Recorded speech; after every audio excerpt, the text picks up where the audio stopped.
मैं यार ये सोचता हूँ कि आज का जो ये मॉडर्न वर्ल्ड है ना, जिसे तुम कहने को तो कह सकते हो कि ये हमें जोड़ता है आपस में। दुनिया के किसी कोने में कुछ भी हो रहा होता है हमें तुरंत पता चल जाता है, और शायद इसीलिए हम इसे ग्लोबल वर्ल्ड भी कहते हैं।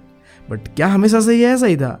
और अगर नहीं था तो कैसा था? क्योंकि कभी कभी मैं ऐसा फील करता हूँ, इतना भीड़ भाड़ वाला दुनिया है, 7.9 बिलियन लोग रहते हैं यार, फिर भी क्यों मैं अकेला फील करता हूँ। And I am damn sure कभी ना कभी तुमने भी ऐसा फील किया होगा। तो अगर तुम भी ऐसा फील करते हो तो आओ ढूंढते इस सवाल का जवाब कि ये दुनिया बना कैसे, जिसके लिए हमें पढ़ना पड़ेगा क्लास 10 हिस्ट्री का chapter 3 making of the global world. বাহ ভাইয়া, অনেক ভালো বলেছেন ভাইয়া। থ্যাংক ইউ ভাইয়া, থ্যাংক ইউ ভাইয়া। तो मॉडर्न वर्ल्ड कैसे बना, ये जानने के लिए तुम्हें जानना पड़ेगा कि प्री मॉडर्न वर्ल्ड कैसा था। भाई तू ये बताने का कष्ट करेगा ये प्री मॉडर्न वर्ल्ड होता क्या है? बताता हूँ ना यार। प्री मॉडर्न वर्ल्ड यानी कि मॉडर्न वर्ल्ड से जो पहले का समय था, that's called pre modern world. देखो, मॉडर्न वर्ल्ड का स्टार्ट होता है इंडस्ट्रियलाइजेशन के बाद। तो इंडस्ट्रियलाइजेशन के पहले जो भी चीज़ हुआ ना, जो भी इवेंट्स हुआ, that's called pre modern world. तो प्री मॉडर्न वर्ल्ड कैसा था? मतलब मेरे लाइफ के जैसा ही बेकार।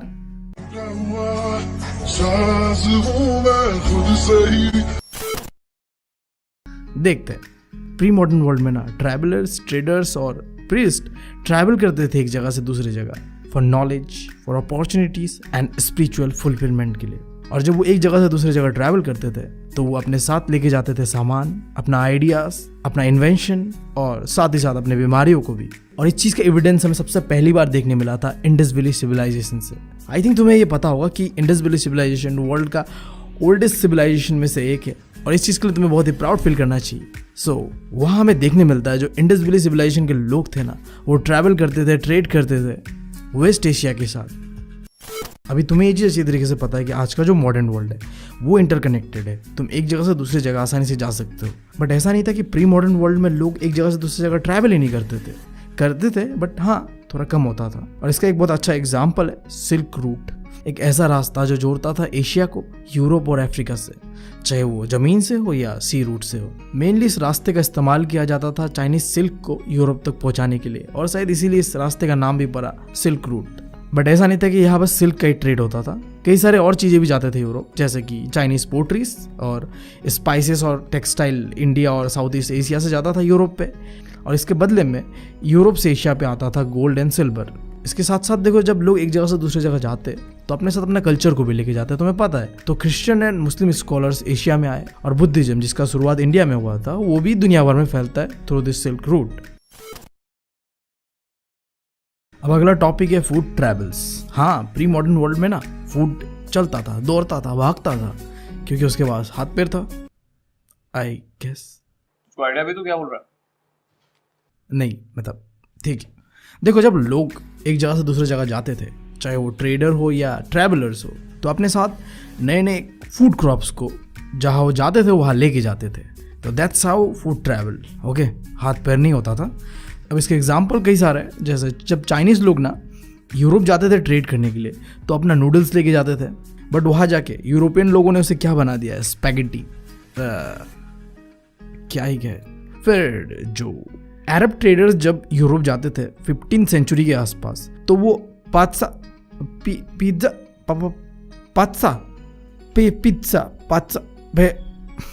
आई डोंट नो क्या है ये। जिस इंसान का दिन भी मैगी से होता है और रात भी मैगी से ही ख़त्म होता है, उसे ऐसे चीज़ों के बारे में कैसे ही पता होगा भाई, जो भी है। ठीक है, तो वो उस समय जो इटली का एक शहर है सिसिली, आई होप तुमने यूनिफिकेशन ऑफ इटली के बारे में पढ़ा हो, तो वहाँ में 7 किंगडम्स था, उसमें से एक किंगडम सिसिली था। तो वहाँ पिज्ज़ा पास्ता जो भी है वो जाता है, और फिर इटालियन डिश बन जाता है वो, आई गेस। हाँ, उसके बाद एक इवेंट होता है जो कि पूरी तरीके से जो प्री मॉडर्न वर्ल्ड है उसे बदल देता है।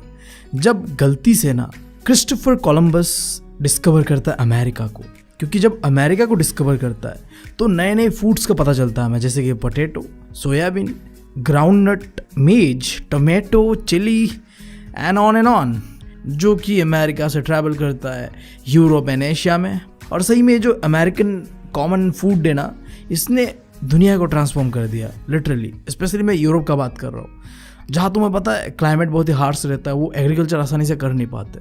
बट जो पोटैटो है उसे तो ज़मीन के अंदर उगाना है, तो आसानी से उग जाता है। तो इसने यूरोप के अंदर में कई लोगों का जान बचाया, क्योंकि अब वो आसानी से आलू खा सकते थे। और हमें देखने मिला है कि जब आयरलैंड के अंदर में एक डिजीज़ के कारण जो पोटैटोस का फसल है वो ख़राब हो गया, तो हज़ारों लोग स्टारवेशन से, भुखमरी से मर गए।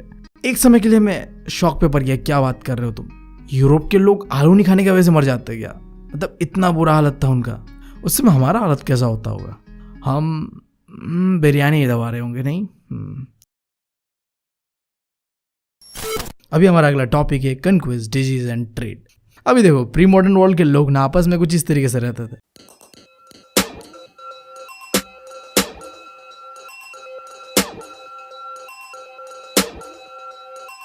अगर तुम ऐसा कुछ लग रहा है तो बिल्कुल गलत है, गलत गलत। देखो, एक बहुत ही सिंपल सा मैथमेटिक्स है। इंसान इक्वल्स टू लालच, लालच इक्वल्स टू मारामारी, और मारामारी इक्वल्स टू इंसानियत की तबाही। राइट, जहां इंसान रहेगा वहां तबाही होते रहेगा इंसानियत का। That's the thing. বাহ ভাইয়া, অনেক ভালো বলেছেন ভাইয়া। থ্যাংক ইউ ভাইয়া, থ্যাংক ইউ ভাইয়া। सो प्री मॉडर्न वर्ल्ड छोटा पड़ना शुरू हो गया जैसे ही यूरोपियन सेलर्स ने अमेरिका और एशिया तक आने का सी रूट को डिस्कवर किया। ये वो पॉइंट था जहां से कॉलोनाइजेशन का दौर शुरू होता है। पहले तुम देखोगे कि अमेरिका कैसे कॉलोनाइज हुआ, फिर तुम देखोगे कि अफ्रीका कैसे हुआ, और फिर हम तो है ही एशिया वाले। तो हम शुरुआत करते हैं अमेरिका से। तो जैसे अमेरिका का डिस्कवरी हुआ, लोगों को पता चला कि अमेरिका के अंदर में प्रीशियस मेटल्स का भरमार है, स्पेशली सिल्वर, जो कि पाया जाता है आज के मैक्सिको और पेरू के आसपास। और इसी के साथ साथ यूरोपियन लोगों के बीच एक बात चल रहा था कि अमेरिका के अंदर में एक ऐसा जगह है जिसे कहते हैं फेबल सिटी ऑफ गोल्ड, यानी कि एल्डोराडो। नहीं, तुम गलत समझ रहे हो, ये KGF वाला नहीं है, ये असली वाला एल्डोराडो है, ठीक है, जो अमेरिका में है। तो अब भाई साहब होना क्या था, जितने भी यूरोपियन लोग थे सब भाग पड़े कॉलोनाइज करने के लिए अमेरिका को। तो अब यही पे एक इंपॉर्टेंट क्वेश्चन बनता है कि कैसे यूरोपियन लोगों ने अमेरिका को कॉलोनाइज किया। देखो, यूरोपियंस चाहते तो अमेरिका को कॉलोनाइज करने के लिए वो कन्वेंशनल वॉरफेयर मेथड्स का इस्तेमाल कर सकते थे, लाइक गन का इस्तेमाल कर लिया, तोप का इस्तेमाल कर लिया, अपने सोल्जर्स को भेज दिया। बट उन्होंने ऐसा नहीं किया। उन्होंने एक बहुत ही भयानक चीज़ का इस्तेमाल किया जिसे कहते हैं बायोलॉजिकल वॉरफेयर। मैं इसे भयानक इसलिए कह रहा हूँ क्योंकि इसके अंदर में तुम क्या करते हो, एक बीमारी को पूरे देश के अंदर में फैला देते हो, जिसके वजह से वहाँ के लोग तरफ तरफ के मरते हैं। लिटरली ये उन लोगों के मुंह पे तमाचा है जो लोग कहते हैं कि यूरोपियंस ने तो दुनिया को बहुत कुछ दिया। मैं इस चैप्टर में बार बार तुम्हें वो चीज़ गिनाते रहूँगा कि यूरोपियंस ने क्या क्या दिया दुनिया को। अभी देखो, जो अमेरिका के नेटिव लोग थे ना, उन्हें बाहरी दुनिया का कोई खोज खबर नहीं था, वो टोटली आइसोलेटेड थे। अब इससे एक प्रॉब्लम ये था कि उनका इम्यून सिस्टम जो है वो बाहर के बीमारियों से नहीं लड़ पाता था। तो यही चीज़ का यूरोपियंस ने फ़ायदा उठाया। यूरोप के अंदर में एक बीमारी था स्मॉल पॉक्स, जिसने यूरोप के अंदर में भी काफ़ी लोगों को मारा था। इस बीमारी को इंटेंशनली उन्होंने पूरे अमेरिका के अंदर में फैला दिया, जिससे जो पॉपुलेशन था ना अमेरिकन का, रियल अमेरिकन का, वो खत्म हो गया, वैनिश हो गया। देख रहे हो, इस तरीके से उन्होंने एक जगह को कॉलोनाइज किया, वहाँ के लोगों को दर्दनाक मौत दे के उस जगह को कब्जा किया। कैसे कैसे लोग रहते हैं यार यहाँ पर। चलो तुमको पागल कुत्ते का गाड़ी उठा के ले जाएगा, बता रहे हैं हम। मुझे कुछ नहीं कहना आगे, ठीक है, मैं बढ़ रहा हूँ आगे सीधा। तो जैसे ही अमेरिका कॉलोनाइज हुआ तो यूरोप के आम लोग बिना भाग भाग के अमेरिका आ रहे थे। कुछ तो रीजन रहा होगा, एग्जाम में उसके ऊपर क्वेश्चन भी पूछा जाता है। व्हाई डिड यूरोपियंस फ्ली, यानी कि migrate to America in 19th century. देखो, बहुत आसान है। 19th सेंचुरी में यूरोप के अंदर में गरीबी और भुखमरी जो है वो आम चीज़ थी, और दूसरा वहाँ में पॉपुलेशन भी बहुत ज़्यादा था, ओवर क्राउडेड सिटीज़ आम चीज़ था, बीमारी आम चीज़ था वहाँ के लिए, जो रिलीजियस कॉन्फ्लिक्ट था वो भी बहुत ज़्यादा था। तो लोग ऐसे इन्वायरमेंट में नहीं रह सकते जहाँ पे बीमारी हो, जहाँ पे लड़ाई हो रहा हो, जहाँ गरीबी हो। तो उनके पास एक अच्छा अपॉर्चुनिटी था कि अमेरिका चलते, तो वो चले गए। That's it. देख रहे हो, जहाँ यूरोप का हालत इतना बुरा था ना, वहीं पे इंडिया और चाइना वर्ल्ड का रिचेस्ट इकोनॉमी में से एक था। सोने की चिड़िया कहते थे ना इंडिया को, पता है। तो कुछ ऐसा सीन था हमारा और कुछ ऐसा सीन था उनका।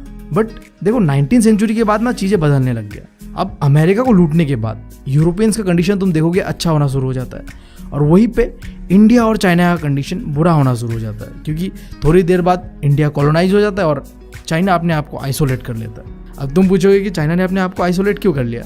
वही सेम रीज़न यार, पर्सनल प्रॉब्लम। उन्हें यूरोपियंस का शकल पसंद नहीं था, जैसे मुझे अपना पसंद नहीं है।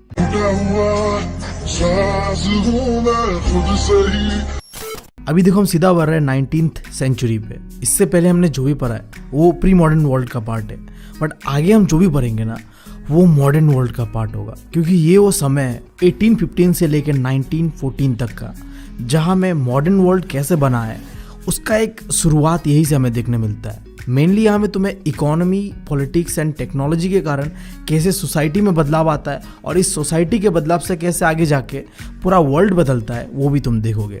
इस 19th सेंचुरी में तुम्हें 3 चीज़ें काफ़ी इंपॉर्टेंट रोल प्ले करते हुए दिखेगा: ट्रेड, कॉलोनाइजेशन एंड इंडस्ट्रियलाइजेशन। पहले तुम देखोगे कि कैसे यूरोपियंस ट्रेड के नाम पे डिफरेंट कंट्रीज पे जाता है, फिर उन्हें कॉलोनाइज करते हैं एंड देन फाइनली कॉलोनीज को एक्सप्लॉइट करके अपने इंडस्ट्रियल नीड्स को पूरा करते हैं। धीरे धीरे तुम देखोगे कि ये चीज़ें कैसे होता है। बट एक क्वेश्चन जो यहाँ पे तुम्हें जान लेना चाहिए और एग्जाम में भी आ सकता है, 19th सेंचुरी में ना 3 चीज़ों का मूवमेंट दुनिया भर में तुम कंट्रीज टू कंट्रीज देखते हो।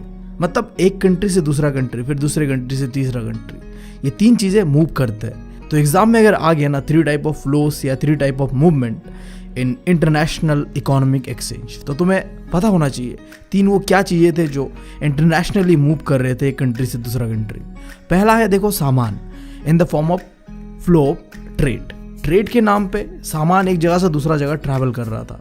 दूसरा फ्लो ऑफ लेबर, यानी कि लोग एक जगह से दूसरा जगह अपने जॉब के तलाश पे माइग्रेट कर रहे थे, दैट्स कॉल्ड लेबर फ्लो या फिर लेबर माइग्रेशन, कुछ भी कह लो।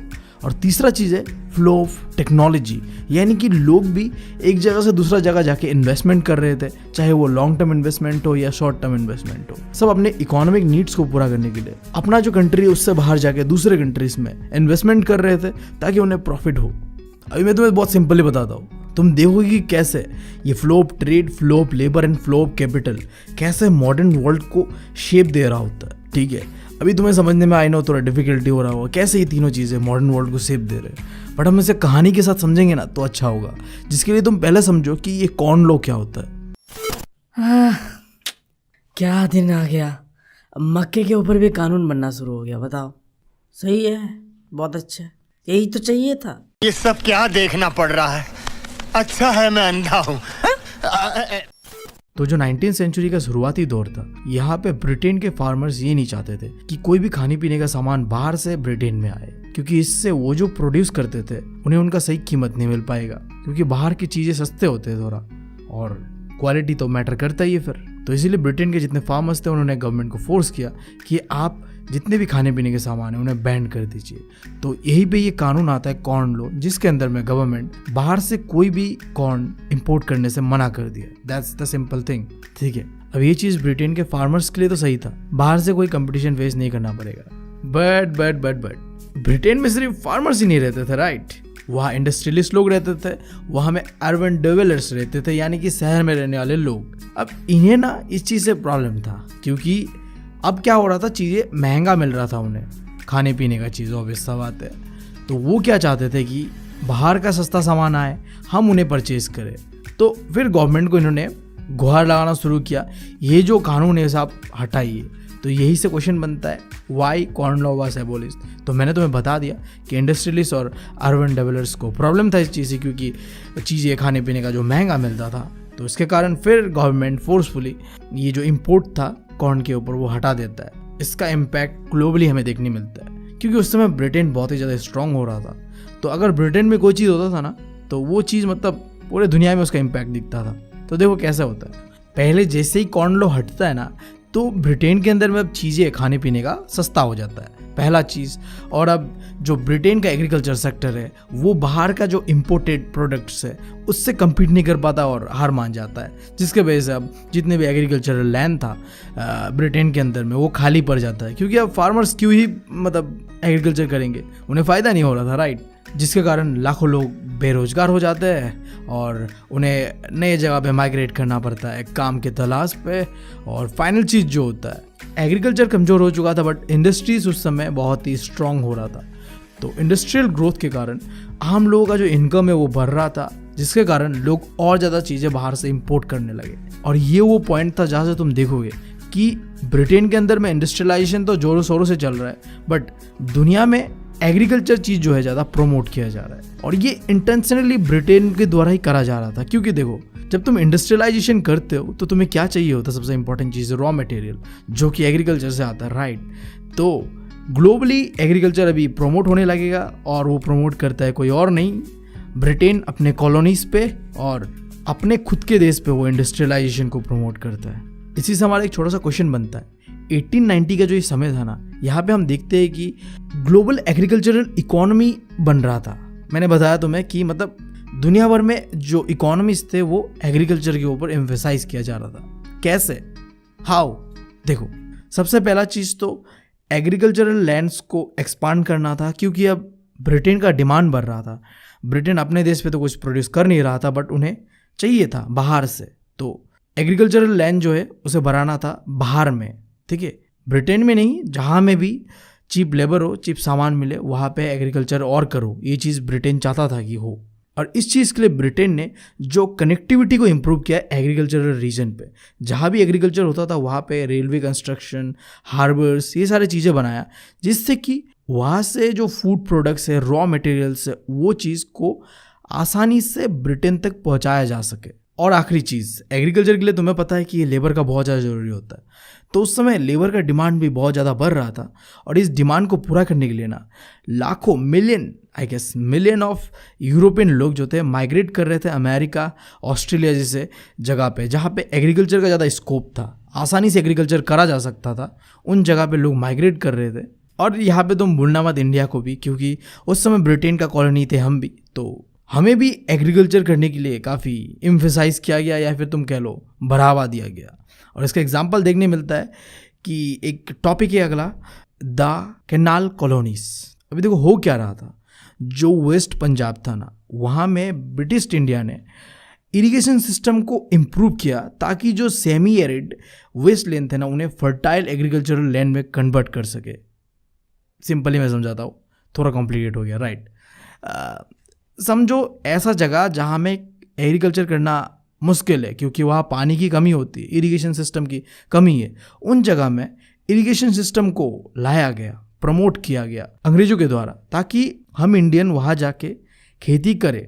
सिंपली क्या हो रहा था, बाकी जो पंजाब के एरियाज थे वहाँ से वो माइग्रेट करके जा रहे थे, कहाँ, वेस्ट पंजाब पे, और एक कॉलोनी टाइप का बन रहा था, इसीलिए इसे कहते हैं कैनाल कॉलोनी, ठीक है। अब यहाँ में जाके वो क्या कर रहे थे, खेती बाड़ी कर रहे थे, और जो भी प्रोडक्ट मेनली आ रहा था, व्हीट एंड कॉटन, ये फिर एक्सपोर्ट हो रहा था ब्रिटेन में। आई गेस अब तुम्हें समझ आ गया कि वेस्ट पंजाब जो था वो खेती बाड़ी करने के लिए सही जगह नहीं था, बट अंग्रेजों ने इरिगेशन सिस्टम को डेवलप करके उस जगह को खेती करने लायक बनाया, ताकि वहाँ लोग जाके खेती करें और वहाँ से फिर सामान ब्रिटेन में इंपोर्ट करा जाए। That's the concept of canal colonies, ठीक है। अभी एक टॉपिक या क्वेश्चन के लो जो CBSE वाले चच्चा हमेशा ही पूछता है बोर्ड्स में, और तुम्हें इसके ऊपर ध्यान देना चाहिए कि क्या रोल था टेक्नोलॉजी का 19th सेंचुरी का जो वर्ल्ड है उसे ट्रांसफॉर्म करने में। मैंने ये क्वेश्चन कब पूछा? क्या आपको याद नहीं? नहीं तो। वाह, फिर तो आपको ये भी याद नहीं होता होगा कि अगले साल आपने मैथ्स और इंग्लिश का क्वेश्चन से गलत दिया था, और जिसके कारण बच्चों को बहुत ही ज़्यादा मेंटल टॉर्चर सहना पड़ा था। अच्छा, ऐसा भी हुआ था क्या? नहीं, ऐसा नहीं हुआ था, मैं ही गलत हूँ। साला ये थोड़ा भयंकर हो रहा है क्या? तुमने कुछ कहा क्या? हाँ, नहीं, मैंने कुछ नहीं कहा। मैं कहा कुछ कह सकता हूँ। वक्त का सही उपयोग, घंटे का पूर्ण इस्तेमाल कोई इनसे सीखे। खैर यार, जोक सपाट को दूर रखते ये सवाल का जवाब को ढूंढते हैं कि क्या रोल था टेक्नोलॉजी का। तो देखो, जो इन्वेंशंस है like railway, steam ships, Telegram, इनके बिना तो जो ट्रांसफॉर्मेशन इस 19th सेंचुरी में हुआ है उसे हम इमेजिन ही नहीं कर सकते। इन सारी चीज़ों के अलावा हमें एक बहुत अच्छा एग्जाम्पल देखने मिलता है 1870s का जो समय था। उस समय अमेरिका से यूरोप में जानवरों को लाया जाता था जिंदा, बिना काटे। अभी देखो, जब जानवरों को अमेरिका से यूरोप लाया जाता था तो क्या होता था, रास्ते पे ही कुछ जानवर मर जाते थे, कुछ बीमार पड़ जाते थे, या फिर उनका वेट घट जाता था, और जब तक वो यूरोप पहुंचता था वो खाने लायक रहता नहीं था। तो इससे क्या हो रहा था, जो मीट है यूरोप के अंदर में काफ़ी एक्सपेंसिव था, रेयर था, और शायद इसीलिए जो यूरोप के गरीब लोग थे उनके लिए तो मीट भाई साहब एक लग्जरी प्रोडक्ट से कम नहीं था। बट ये चीज़ें ना चेंज होता है जब एक नया टेक्नोलॉजी का इन्वेंशन होता है, जिसे कहता है रेफ्रिजरेटेड शिप्स। मुझे ये समझाने की जरूरत नहीं कि ये क्या होता होगा, तुम बस इतना जानो कि अब क्या होगा रेफ्रिजरेटेड शिप्स को इन्वेंशन होने के बाद। हम जानवरों को काट के फिर अमेरिका से यूरोप लेके जाएंगे। अब इससे जो मीट को लेके जाने टाइम को जो वेस्टेज होता था उसका तो सवाल ही नहीं उठता।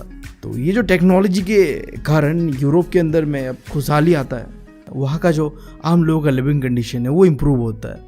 और देखो, ये उनके लिए तो ठीक था, बट ये दुनिया के लिए मतलब एक श्राप से कम नहीं था।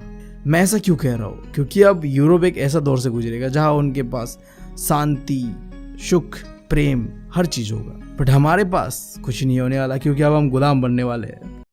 आपने सबसे पहले घबराना नहीं है, क्योंकि अब कॉलोनाइजेशन का दौर स्टार्ट होगा। तो इसी से हमारा अगला टॉपिक भी है लेट 19th सेंचुरी कॉलोनाइजेशन। देखो होता क्या है, 19th सेंचुरी के आखिरी समय पे यूरोपियन लोगों का ट्रेड बढ़ रहा था, अमीर बन रहे थे वो लोग, बट इससे दुनिया को बहुत ही दर्द से गुजरना पड़ रहा था, क्योंकि कुछ कंट्रीज को अपना आज़ादी खोना पड़ रहा था। हमने थोड़ा पहले देखा अमेरिका का हालत कैसा था, किस तरीके से अमेरिका को कॉलोनाइज करा गया।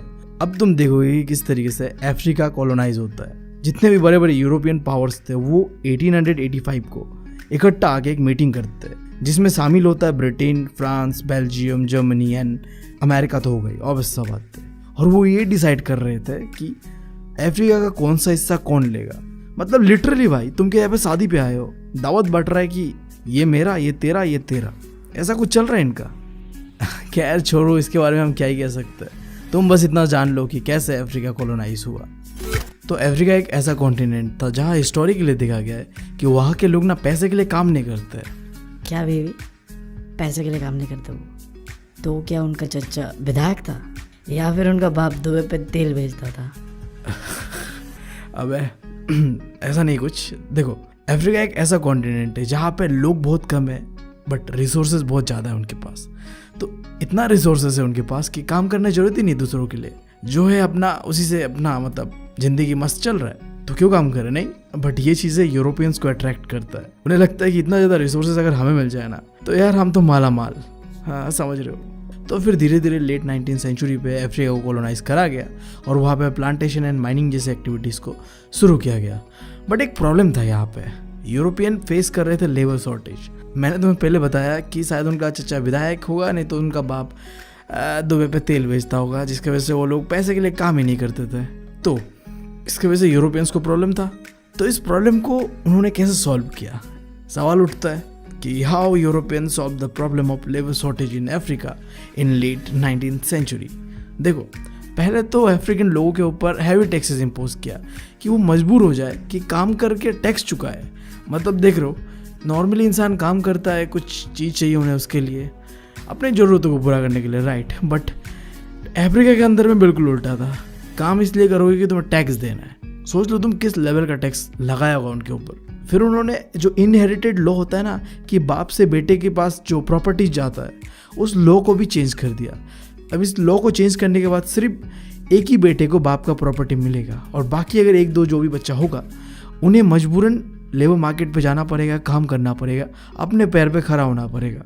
बाप का कोई भी प्रॉपर्टी उन्हें नहीं मिलेगा। और आखिरी चीज़ जो उन्होंने किया, जो भी चुनिंदा एक दो वर्कर्स काम करने आते थे ना माइंस पे, उन्हें वहीं पे बंद कर दिया जाता था।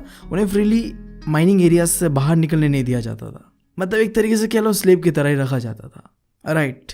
और इसी बीच एक बीमारी अफ्रीका में आता है, रेंडर प्रेस्ट, जो कि जो कॉलोनाइजेशन है अफ्रीकन लोगों को वो चीज़ को बहुत आसान कर देता है। देखो मैं तुम्हें एक चीज़ बताता हूँ, उस समय अफ्रीका के लोग सेल्फ डिपेंडेंट थे, यानी कि वो पैसे के लिए काम इसलिए नहीं कर रहे थे क्योंकि उनके पास रिसोर्सेज था।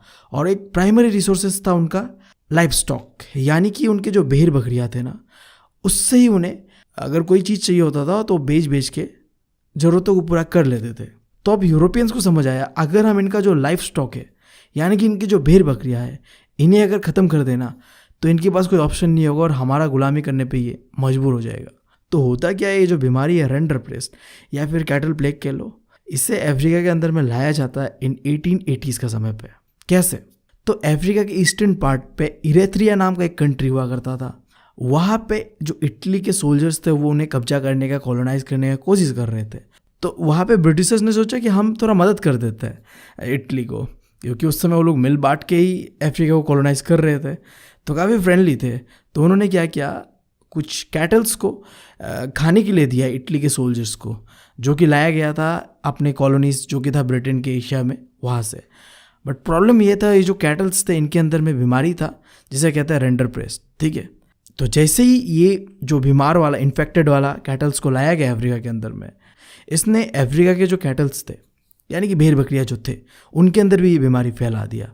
एंड विद इन 5 ईयर जितने भी अफ्रीका के कैटल्स थे ना उनमें से 90% ख़त्म हो चुका था, डिस्ट्रॉय हो चुका था, मर चुके थे। और इस चीज़ की वजह से जो अफ्रीका के आम लोग थे उन्होंने अपना लाइवलीहुड खो दिया था। उनका जो जीने का सहारा था अब वो ख़त्म हो चुका था। और बाकी बचे हुए जो 10% जो कैटल बाकी थे उन्हें यूरोपियन लोगों ने जानबूझ के महंगे दाम पे ख़रीद लिया, अपने पास रखा, ताकि अफ्रीकन लोगों का जो जीने का जो सहारा है वो ख़त्म हो जाए और वो मजबूर हो जाए अब यूरोपियंस का गुलामी करने के लिए। और ऐसा ही हुआ। इतने आसानी से एक बीमारी का इस्तेमाल करके अफ्रीकन लोगों को अपना गुलाम बनाया, अपने हाथों का कठपुतली बनाया यूरोपियन लोगों ने। तो बिल्कुल ऐसा ही कुछ होता है हम इंडियंस के साथ भी।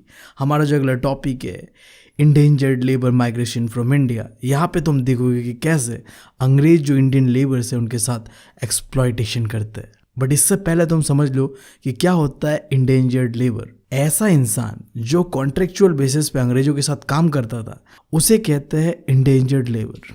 अब देखो हो क्या रहा था, जितने भी इंडेंजर्ड लेबर था इन्हें कॉन्ट्रैक्ट के बेसिस पे हायर किया जाता था 5 सालों के लिए काम करने के लिए, जहाँ भी अंग्रेज़ों का कॉलोनी से वहाँ जाके, और 5 सालों के बाद इन्हें वापस इंडिया में लाके छोड़ दिया जाएगा।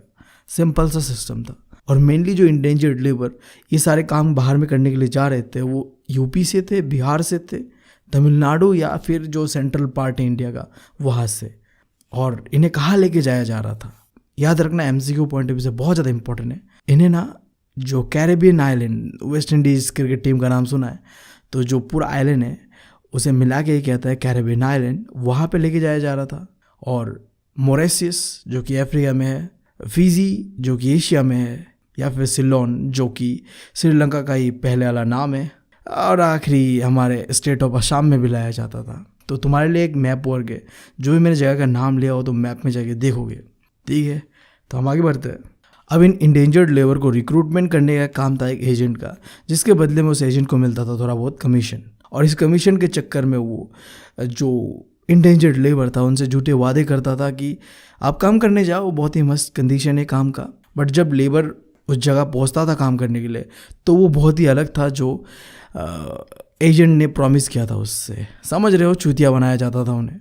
और जहाँ वो काम करने जाते थे ना वो जगह रहने और काम करने के लिए सही था, और ना उनके लिए वहाँ कोई राइट्स था उनके जो अधिकारों को बचाने के लिए। एक तरीके से तुम समझ लो कि 5 सालों के लिए वो जो मालिक के अंदर में वो काम करने जा रहा है उसका वो स्लेब गुलाम ही है। अभी देखो जितने भी इंडिया के इंडेंजर्ड लेबर माइग्रेट कर रहा था ना इन जगहों पे, वो लोग वहाँ जाके फंस गए थे और उन्होंने एक अपना ही तरीका ढूंढा सर्वाइवल का। कुछ लोग तो जंगल में भाग गए थे कि हम इस तरीके की कंडीशन पे तो काम कर नहीं सकते, तो उपाय यही था कि अगर गुलामी से बचना है तो जंगल में भाग जाओ। और जो बाकी बचे हुए लोग थे उन्होंने डिसाइड किया कि हम अंग्रेजों के खिलाफ लड़ेंगे, चाहे इंडिविजुअल लेवल पे हो या कलेक्टिवली लोगों के साथ मिल के। तो इसी से एक इंपॉर्टेंट चीज़ याद रखना, 3 तरीके का एक्सप्रेशन तुम्हें याद रखना है कि इंडियन लोग वहाँ के जो लोकल लोग थे उनके साथ मिलके अंग्रेजों के खिलाफ में 3 तरीके का एक्सप्रेशन को चलाता है, जिसमें से पहला है होसे, और दूसरा है राष्ट्रफेरिनिज्म, और तीसरा है चटनी म्यूजिक। देखो जो होसे है ये पॉपुलराइज किया गया था त्रिनिदाद के अंदर में, जो कि कैरेबियन आइलैंड का ही पार्ट है। इसमें जो मुहर्रम फेस्टिवल होता था ना उसके अंदर में जितने भी अलग अलग रेस के लोग थे जो लेबर माइग्रेट करके वहाँ जाके फंस गए थे, वो लोग अंग्रेजों के खिलाफ एक तरीके से प्रोटेस्ट शो करते थे। और दूसरा जो राष्ट्रफेरिनिज्म है ये तो एक तरीके का रिलीजन ही बन चुका था, जो कि अंग्रेजों के खिलाफ या फिर तुम कह लो यूरोपियंस के खिलाफ खड़ा हो चुका था, और जिसे हम इंडियन माइग्रेंट्स ने भी ज्वाइन करके सपोर्ट किया। और बेसिकली मैं बता रहा हूँ ये जो राष्ट्रफेरिनिज्म है इसे पॉपुलराइज करा गया था एक सिंगर के द्वारा, बॉब मार्ली। आई थिंक तुम लोगों ने बॉब मार्ली का टी-शर्ट कई जगह में देखा होगा। तो बॉब मार्ली ने सिंगिंग की मदद से काफ़ी जो कॉलोनाइजेशन के टाइम में जो भी हुआ था ना अफ्रीकन्स के साथ, वो चीज़ को दुनिया को दिखाया कि कैसे यूरोपियन लोगों ने अफ्रीकन्स को अफ्रीका से फिर कॉलोनाइज करके स्लेब बना के डिफरेंट कॉलोनीज पे लेके गए और कैसा उनका कंडीशन था। तुम यूट्यूब पे सर्च करके देख भी सकते हो इनका गाना। और तीसरा जो है चटनी म्यूजिक, ये ज़्यादातर फेमस था त्रिनिदाद एंड गुयाना में। ये बेसिकली एक तरीके का गाना था जो कि मिक्सचर था भोजपुरी का, इंग्लिश और जो लोकल लैंग्वेज था वहाँ का उसका। मैंने अपना एक फेवरेट गाना वीडियो के डिस्क्रिप्शन में डाल दिया है, तुम चेकआउट कर सकते हो और बता सकते हो कि कैसा लगा तुम्हें।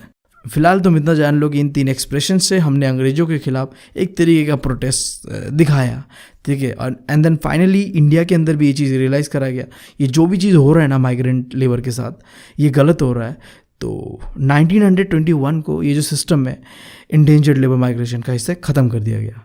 डेट याद रखना कि कब ख़त्म हुआ, एंड छोटे मोटे जो चीज़ें मैंने तुम्हें बताया वो चीज़ याद रखना। ये जो टॉपिक है इसके ऊपर चांसेस है कि MCQ ज़्यादा पूछा जाए, इसलिए मैंने थोड़ा डिटेल में छोटी छोटी चीज़ों को बताया तुम्हें।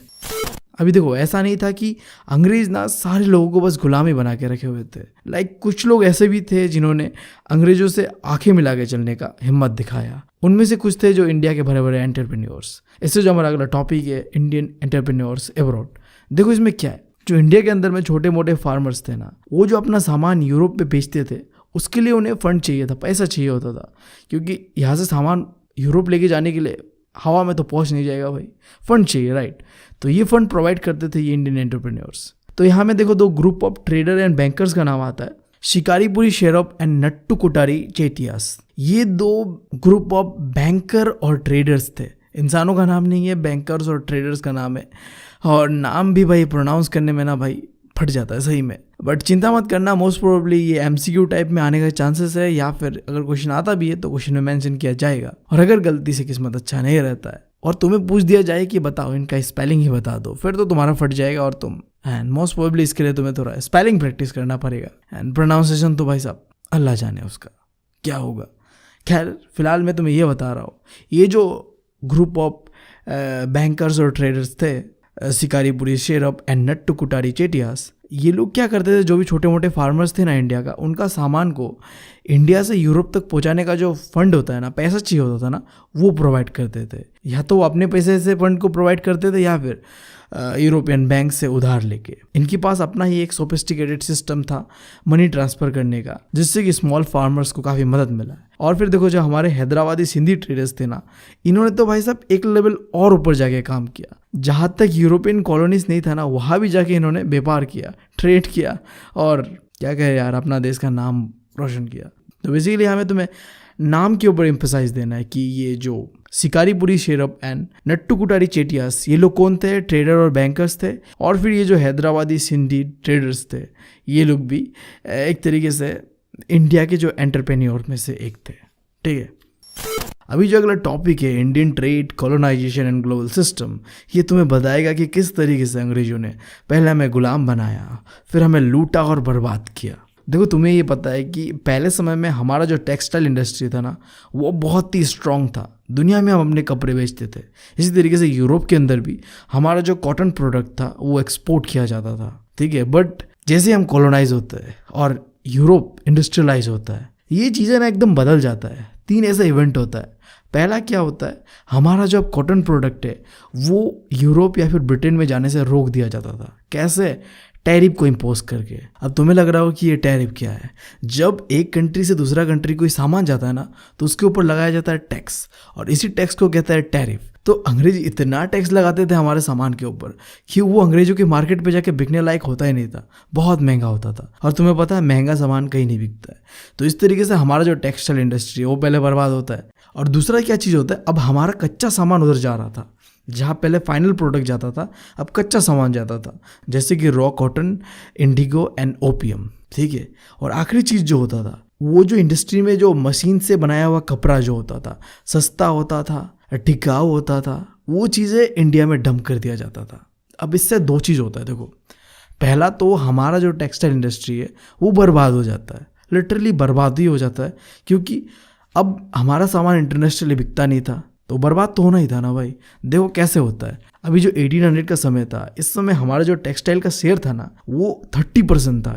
यानी कि देखो, हम जो वर्ल्ड के साथ ट्रेड करते थे ना, उसमें से 30% जो पैसा है वो ओनली एंड ओनली टेक्सटाइल से आता था। बट देखो ये चीज़ कैसे घटता है।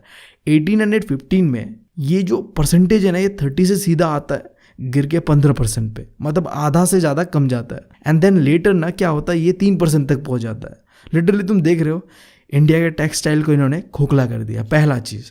और दूसरा चीज़ क्या होता है, कच्चे सामान मैंने बताया, इसका परसेंटेज बढ़ने लगेगा। वो लोग अभी हमारा कच्चा सामान, सस्ता सामान मंगवाने लगते हैं। इंडिया से जो कच्चा सामान यूरोप जाता था या फिर दुनिया भर में जाता था, उसका परसेंटेज था 5%। जो कि बढ़ के 35% हो जाता है 1872 को। तो इससे तुम एक क्लियरली बात समझ पा रहे हो, इंडिया का सस्ता सामान अब उधर जा रहा था और फिर वो सामान इंडस्ट्रियलाइजेशन के वजह से बन के एक फाइनल प्रोडक्ट बन रहा था और वो महंगा बन रहा था, जो कि फिर हमारे ही मार्केट पे आके बिक रहा था। लाइक एग्जाम्पल के लिए जो कच्चा कॉटन है सस्ते दाम से इंडिया से खरीद के लेके जाया जाता था उधर, फिर उसे इंडस्ट्रियलाइजेशन के द्वारा कपड़ा बना के महंगे दाम पे इंडिया पे बेचा जाता था। इससे एक चीज़ हो रहा है, देखो उन्हें ट्रेड करते हुए इंडिया के साथ फ़ायदा हो रहा है, और इस चीज़ को ना इकोनॉमिक टर्म पे कहता है ट्रेड सरप्लस। यानी कि जब दो कंट्री ट्रेड करते हैं तो किसी एक कंट्री को फ़ायदा होता है और उस फायदे को कहते हैं इकोनॉमिक टर्म पे ट्रेड सरप्लस। तो इससे अब एक सवाल बनता है कि अंग्रेज ना हमसे जो ट्रेड करते थे और जो ट्रेड सरप्लस यानी कि जो ट्रेड से फ़ायदा होता था ना, उसका वो करते क्या थे? तो पहला चीज़ ये करते थे, हमें लूट के हमसे ट्रेड सरप्लस करके वो जो बाकी कंट्रीज़ के साथ जो घाटा होता था ना उसे बैलेंस करते थे। अब दूसरा चीज़, वो मानते थे कि वो ना हमारे ऊपर रूल करके एहसान कर रहे, हमें डेवलप कर रहे, हमें सिविलाइज कर रहे, तो इसके लिए हमें कुछ उन्हें देना चाहिए। तो क्या देंगे? होम चार्जेस, यानी कि वो जो काम करते हैं उसका खर्चा पानी निकालते थे वो, ठीक है। लाइक जो उनका सोल्जर्स था, उनका जो पेंशन एंड सैलरीज टाइप का चीज़ था वो हो जाता था। फिर यार इंडिया के नाम पे उधारी लिया जाता था। आई डोंट नो उस उधारी का क्या करते थे, बट उस उधारी पे जो इंटरेस्ट लगता था वो भी इस पैसे से चुकाया जाता था। ठीक है यार, बहुत अच्छा कर रहे थे हमारे साथ, and that's how you are exploit us.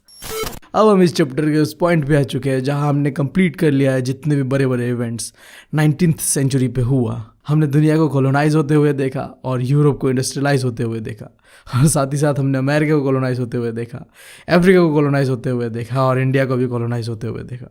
But अब हमें आगे बढ़ना है। हमारा जो अगला टॉपिक है वो है इंटर वॉर इकोनॉमी। अब इसके अंदर में दो बड़े इवेंट होता है, world war 1 and world war 2। तो पहले हम शुरुआत करते हैं वर्ल्ड वॉर 1 से।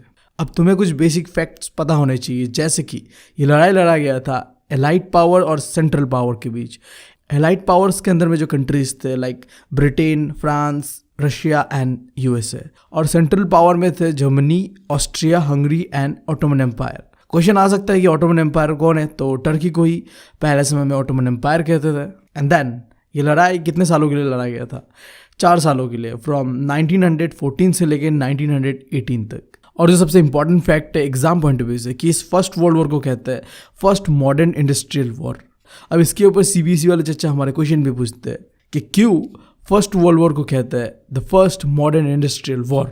देखते हैं अभी यहाँ पे 3 इंपॉर्टेंट पॉइंट जिसके वजह से फर्स्ट वर्ल्ड वॉर को फर्स्ट मॉडर्न इंडस्ट्रियल वॉर कहते हैं। पहला चीज़ तो देखो, जितने भी कंट्रीज ने वर्ल्ड वॉर 1 में पार्टिसिपेट किया था वो सारे ही इंडस्ट्रियल नेशन थे। इसके वजह से उन्होंने जो भी लड़ाई में वेपन्स इस्तेमाल किया था ना वो भी एडवांस लेवल का था, like machine guns, tank, aircraft, chemical weapons, ये सारी चीज़ें लार्ज स्केल पे इस्तेमाल किया गया था। अब इसके वजह से वॉर में जो डिस्ट्रक्शन और डेथ होता है ना वो भी बड़े अमाउंट पे होता है। लाइक लिटरली 9 मिलियन लोग मरते हैं और 20 मिलियन लोग इंजर्ड हो जाते हैं फर्स्ट वर्ल्ड वॉर में। और जो भी इवेंट्स हुआ था ना वो यार आज से पहले कोई सोच भी नहीं सकता था कि इतना लार्ज स्केल पे लोग मरेंगे, इतने लार्ज स्केल पे वॉर को पार्टिसिपेट करेंगे कंट्रीज। That is unthinkable. एक कंट्रीज़ के बीच वॉर हो गया वो अलग बात है, बट यहाँ वर्ल्ड वॉर हो रहा था जहाँ पूरा दुनिया ही डायरेक्टली और इनडायरेक्टली पार्टिसिपेट कर रहा था। अब जो आगे हमारे सामने सवाल आता है कि वर्ल्ड वॉर 1 का क्या इम्पैक्ट पड़ता है दुनिया भर में। तो यूरोप के अंदर में इतने लोग मरे और इंजर्ड हुए तो वहाँ का जो एबल्ड बॉडी वर्कफोर्स था ना, यानी वो लोग जो काम करने लायक थे, उनका जो नंबर है वो घट चुका था। अब जब काम करने वाले लोग ही नहीं होगा तो घर का हालत क्या होगा? बुरा होगा। यानी कि जो हाउस होल्ड इनकम है वो भी घटना शुरू हो गया। और अब इंडस्ट्रीज़ के अंदर भी बदलाव आना शुरू हो गया। जो इंडस्ट्रीज़ पहले आम लोगों के लिए सामान बनाया करते थे अब वो सामान बना रहे वॉर के लिए, जो इंसानियत को बर्बाद कर सकता है। और इसके अलावा जो काम पहले मेंस किया करते थे उन्हें अब मजबूरन वुमेन्स को करना पड़ रहा है, क्योंकि यूरोप का हालत कुछ ऐसा था कि जितने भी मेंस थे या तो वो मर चुके थे या तो वो इंजर्ड थे, तो वहाँ की औरतों को मजबूरन वो काम करना पड़ रहा था जो पहले उनके हस्बैंड, भाई या बाप को करना पड़ता था। और आखिरी चीज़ देखो, वर्ल्ड वॉर 1 से अगर किसी को फ़ायदा हुआ था ना तो वो था यूएसए। ऐसा कंट्रीज जो पहले दुनिया से उधार लिया करता था आज वो दुनिया को ही उधार दे रहा है। समझ जाओ अब यूएसए का क्या पोजीशन वर्ल्ड के अंदर में होने वाला है। यही वो स्टार्टिंग पॉइंट है जब यूएसए एक सुपर पावर बनने की ओर आगे बढ़ता है। अब जो अगला टॉपिक है पोस्ट वॉर रिकवरी। अब देखो तुमने वर्ल्ड वॉर 1 देखा, उसका इम्पैक्ट देखा। अब चीज़ें उसके बाद कैसा चल रहा था वो देखो। पहला चीज़, जो ब्रिटेन एक समय में एक डोमिनेंट पावर हुआ करता था, एक ऐसा कंट्री जिसने मतलब लगभग आधे दुनिया से ज़्यादा कोई कॉलोनाइज करके रखा था, उसका अब हालत बहुत बुरा होने लग गया। जब ब्रिटेन वर्ल्ड वॉर 1 पे बिजी था ना, countries like India and Japan ने अपने कंट्रीज पे इंडस्ट्रीज को डेवलप किया। अब इसके वजह से जब वॉर ख़त्म होता है, ब्रिटेन आके देखता है कि ये दोनों कंट्रीज तो बदल चुके हैं।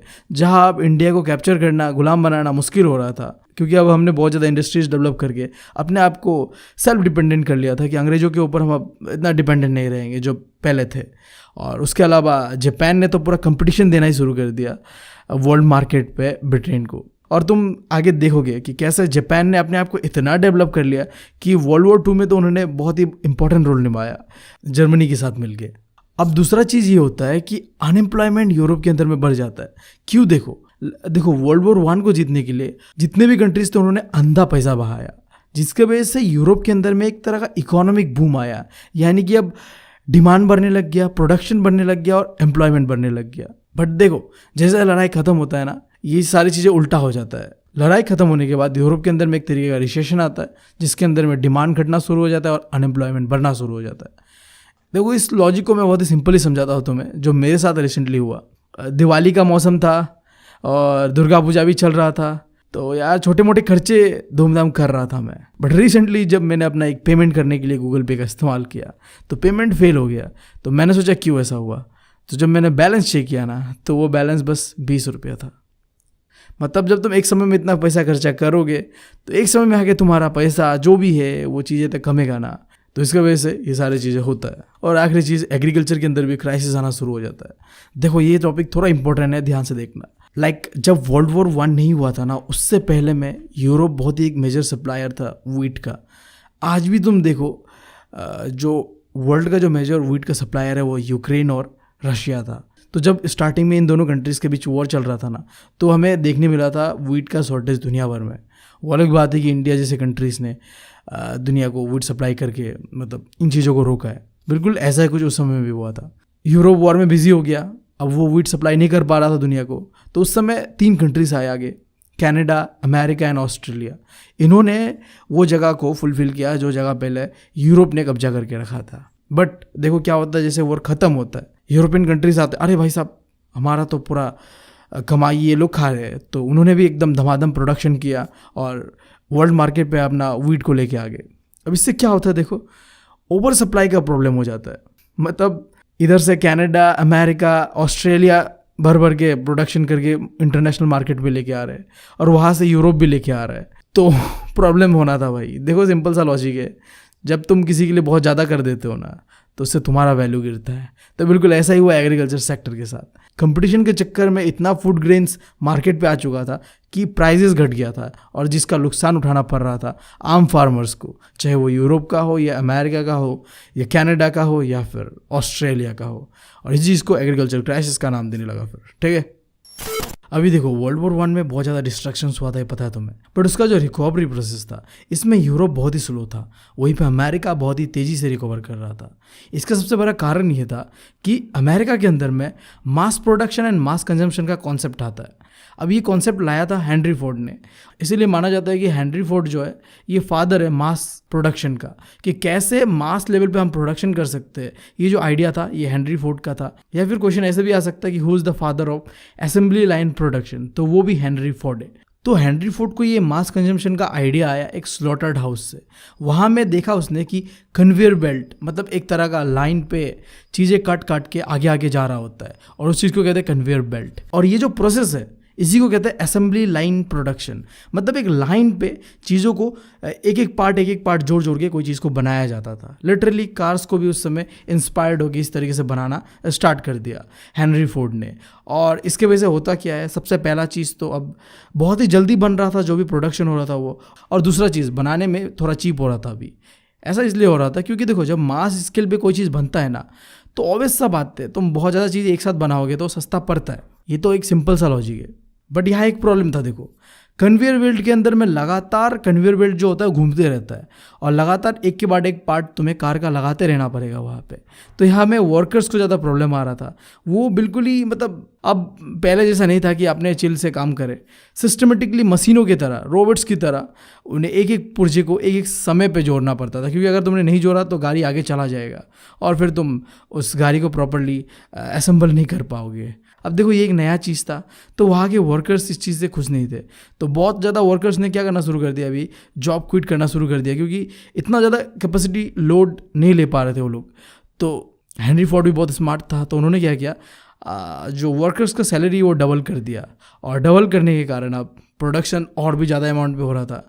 और वहीं पे दो चीज़ें बच रहा था, समय और पैसा, हेनरी फोर्ड का। और मैंने ये जो तुम्हें बताया कि हेनरी फोर्ड ने अपने वर्कर्स का पैसा डबल कर दिया ताकि वो काम करे, इस चीज़ को कहते हैं बेस्ट कॉस्ट कटिंग डिसीजन जो कि हेनरी फोर्ड ने लिया था। अगर एग्ज़ाम में आ गया कि हेनरी फोर्ड ने मास प्रोडक्शन को प्रमोट करने के लिए क्या किया था, उन्होंने ठीक है असेंबली लाइन प्रोडक्शन का आविष्कार किया, बट वर्कर्स को इनके लिए मनाया कैसे, तो उनका पैसा को डबल करके। और इस चीज़ को कहता है best cost cutting decision taken by Henry Ford. उन्होंने जो वर्कर्स का सैलरी वो $5 कर दिया। और आखिरी चीज़ देखो, ये जो मास प्रोडक्शन हुआ था ना, इससे जो पहला कार बन के आया था उस मॉडल का नाम था टी मॉडल। याद रखना, जो हेनरी फोर्ड का कंपनी है उन्होंने इस कार को बनाया था जिसका मॉडल नंबर था टी मॉडल, ठीक है। तो यही था बस मास प्रोडक्शन का कॉन्सेप्ट, जहाँ में असेंबली लाइन का इस्तेमाल करके प्रोडक्शन को बहुत ही लार्ज लेवल पे लाया गया। अब ये चीज़ ना धीरे धीरे अमेरिका के अलग इंडस्ट्रीज़ में भी कॉपी होना शुरू हुआ, और साथ ही साथ यूरोपियंस ने भी इसे कॉपी किया। फिर एक सवाल है कि कैसे मास प्रोडक्शन से मास कंजम्पशन क्रिएट होता है। How mass production leads to the mass consumption. देखो, मास प्रोडक्शन के कारण दो चीज़ होता है, चीज़ें अब सस्ते दाम पे बन रहा था और लोगों का इनकम यानी कि जो वर्कर्स का इनकम बढ़ रहा था। अब इससे होता क्या है, मोस्ट ऑफ द अमेरिकन्स तो इंडस्ट्रीज़ पे काम कर रहे थे, राइट, यानी वो लेबर थे, तो आम लोगों का इनकम बढ़ रहा था। तो आम लोगों ने अब चीज़ें जैसे कि लाइक लग्जरी चीज़ों का डिमांड करना शुरू कर दिया, like cars, washing machine and refrigerator, ये सारी चीज़ें।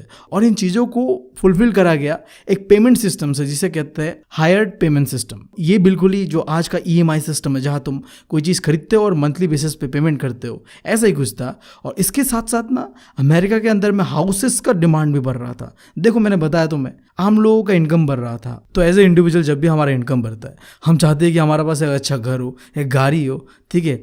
ये सारी चीज़ें तो बेसिक चीज़ है ना। तो ये जो घर और जो कंज्यूमर प्रोडक्ट्स का जो बूम है ना, इसने अमेरिका के अंदर में प्रॉस्पेरिटी लाया, अमेरिका को डेवलप किया, और साथ ही साथ एक तरीके का साइकिल क्रिएट किया। देखो, बहुत ही सिंपल है, मास प्रोडक्शन के कारण लोगों को अब रोजगार मिलने लग गया, यानी कि mass production leads to higher employment. अब जब लोगों को रोजगार मिला तो उनका इनकम बढ़ा। अब जब इनकम बढ़ा तो वो लोगों ने डिमांड करना शुरू कर दिया, और इस डिमांड को देखते हुए और लोगों ने इन्वेस्टमेंट किया कि अब इन डिमांड को पूरा करने के लिए हम और इन्वेस्टमेंट करेंगे, जिससे हमें और प्रॉफिट होगा। और इस इन्वेस्टमेंट के चक्कर में और एम्प्लॉयमेंट जनरेट होता है, और एम्प्लॉयमेंट लेके आता है और इनकम, और एक तरीके का साइकिल बनता है, ठीक है। बट देखो, तुम्हें लग रहा होगा इतना सही तो चल रहा है अमेरिका के साथ। ये जो मास प्रोडक्शन और मास कंजम्पशन है, यही कारण बनता है आगे जाके ग्रेट डिप्रेशन का। ऐसा मैं क्यों कह रहा हूँ? क्या मैं अमेरिका से जलता हूँ? हाँ, नहीं, बिल्कुल नहीं। देखो, ये जो ग्रोथ अमेरिका बहुत ही जल्दी जल्दी पा रहा था ना, ये आर्टिफिशियल ग्रोथ था। लोन के दम पे ये ग्रोथ को पाया जा रहा था। लोगों का इनकम बढ़ रहा था, तो गवर्नमेंट को लगा कि ये तो अगर हम इन्हें लोन देते ये चुका ही देंगे, तो अंधा पैसा बांटा गया लोगों के बीच।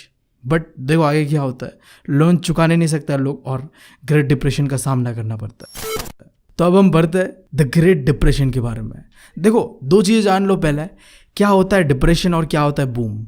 तो जब इकोनॉमी के अंदर में बूम आता है तो चार चीज़ें बढ़ता है। पहला क्या, प्रोडक्शन बढ़ता है, एम्प्लॉयमेंट बढ़ता है, इनकम बढ़ता है और ट्रेड बढ़ता है। और इसका एकदम अपोजिट, जब कंट्री के अंदर में डिप्रेशन आता है तो ये चारों चीज़ें घटता है। पहले प्रोडक्शन घटेगा, फिर एम्प्लॉयमेंट घटेगा, फिर इनकम घटेगा, और आखिर में ट्रेड भी नहीं होगा। बट देखो, इतना आसान नहीं है ग्रेट डिप्रेशन को समझना, क्योंकि ऐसा नहीं था कि ग्रेट डिप्रेशन पर्टिकुलरली इस चीज़ की वजह से हुआ, ऐसा तुम नहीं कह सकते। ये एक चेन इफेक्ट था। एक चीज़ होता है, उसके कारण फिर दूसरा चीज़ होता है, फिर उसके कारण तीसरा चीज़ होता है, और ऐसे होते होते फाइनली जाके ग्रेट डिप्रेशन आता है वर्ल्ड के अंदर में। अब ग्रेट डिप्रेशन पूरी तरीके से हमें दिख रहा था 1929 को, बट इस ग्रेट डिप्रेशन का जो कारण है वो बहुत ही पहले से स्टार्ट होता है। तो देखते हैं क्या क्या फैक्टर्स के कारण ग्रेट डिप्रेशन हुआ। पहला तो देखो, एग्रीकल्चर के अंदर में ओवर प्रोडक्शन होता है। हमने थोड़े पहले पढ़ा था कि एक तरफ था यूरोप जो अपना प्रोडक्शन को बढ़ा देता है वर्ल्ड वॉर 1 के बाद, और दूसरी तरफ था अमेरिका, कनाडा एंड ऑस्ट्रेलिया। इन्होंने वर्ल्ड वॉर में जब यूरोप प्रोडक्शन नहीं कर रहा था तो इन्होंने भी प्रोडक्शन को बढ़ा दिया। अब जब दोनों तरफ से प्रोडक्शन बढ़ता है तो इससे एक ही चीज़ होता है यार, फूड ग्रेन्स का प्राइसेस कमता है, और जिसका नतीजा या फिर तुम कह लो भुगतान करना पड़ता है आम फार्मर्स को, राइट। अब देखो फिर इस एग्रीकल्चर क्राइसिस को देखते हुए अमेरिका ने अब लोन देना बंद कर दिया। जहाँ पहले अमेरिका से ना उधारी लेना बहुत ही आसान होता था, बट अब अमेरिका डर गया कि देखो मुझे नहीं लगता इकोनॉमी जो है वर्ल्ड का वो सही चल रहा है, तो उन्होंने उधारी देना बंद कर दिया। अब इसके कारण जो कंट्रीज अमेरिका के उधारी के ऊपर जी रहे थे, जैसे कि देखो जो जर्मनी था ना वो वर्ल्ड वॉर 1 हारता है और उसका कंडीशन इतना बुरा हो जाता है कि वो पूरी तरीके से डिपेंडेंट होता है अमेरिका के लोन के ऊपर, कि अमेरिका लोन दे के उनका जो इकोनॉमी है उसे रिवाइव कर रहा था। बट क्योंकि अमेरिका ने लोन देना बंद कर दिया था तो इस तरीके का इकोनॉमी को बहुत ही नुकसान झेलना पड़ा था। और आगे जाके तुम देखोगे कि इस कारण की वजह से ही वर्ल्ड वॉर 2 का शुरुआत होता है, क्योंकि उधार नहीं मिलने के कारण जर्मनी के अंदर में इकोनॉमी कंडीशन और भी बदतर होते गया, और इस चीज़ का फ़ायदा उठाया फिर हिटलर ने आम लोगों के बीच मतलब एक नफ़रत फैलाया पूरे यूरोप के खिलाफ, और फिर होता है वर्ल्ड वॉर 2। फिर जो तीसरा रीज़न है, जब अमेरिका ने देखा कि वर्ल्ड का इकोनॉमी जो है इसके अंदर में डिप्रेशन लाइक सिचुएशन आ रहा था, तो इससे बचाने के लिए अपने इकोनॉमी को उन्होंने क्या कर दिया, बाहर से जो भी सामान अमेरिका में आता था ना उनके ऊपर टैरिफ्स डबल कर दिया। और यहाँ तक तो सिचुएशन ठीक था।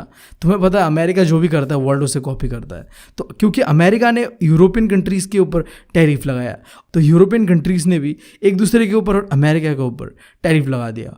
अब इससे होता क्या है, इंटरनेशनल ट्रेड जो होता है वो बंद पड़ जाता है। और तुम्हें पता है अगर इंटरनेशनल ट्रेड ही बंद हो जाएगा तो यार वर्ल्ड इकोनॉमी का हालत तो बहुत गंदा होने लगेगा। और इसमें से सोने का सुहागा क्या होता है पता है, जो मैंने बताया था तुम्हें कि मास प्रोडक्शन और मास कंजम्पशन ही सबसे बड़ा रीजन बनता है द ग्रेट डिप्रेशन का, वो यहाँ देखने मिलता है।